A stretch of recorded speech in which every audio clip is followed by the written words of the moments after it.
महापालिकेच्या निवडणुकांची सगळी धावपळ सुरू आहे आणि त्यामुळे सागरना मी म्हटलं होतं की मला कसं शक्य होते मला माहित नाही, परंतु त्यांचा आग्रहच इतका होता की त्या कामामध्ये सुद्धा वेळ काढून निश्चितपणाने इथे यावं लागलं आणि येण्याबरोबरच आपल्याला शुभेच्छा देत असताना भविष्य काळामध्ये सुद्धा आपल्या हातून खूप चांगल्या पद्धतीचं काम व्हावं यासाठी निश्चितपणानं आपल्या सगळ्या विचाराला कामाला मी निश्चितपणानं शुभेच्छा देतो. अजून सुद्धा चांगल्या पद्धतीनं आपण काम करावं अशी अपेक्षा व्यक्त करतो.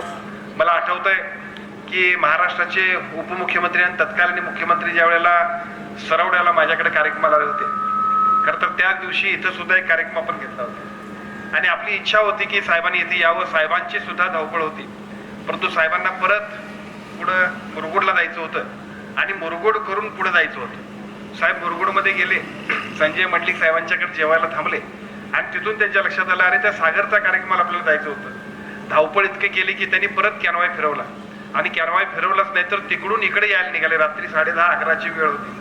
सागरचा आग्रह प्रचंड होता, पण नंतर मात्र त्या काळात तत्कालीन काळामध्ये काहीतरी एक असा घटनाक्रम मला वाटते आंदोलन कुठलं ते चालू होतं. त्यामुळे पोलिसांनी विनंती केली की साहेब सगळीकडे आम्ही ज्या पद्धतीने संचारबंदी जाहीर केली त्यामुळे आपला कॅनवायाने आपण जाणं योग्य नाही, त्यामुळे आपण थोडीशी थांबायला पाहिजे.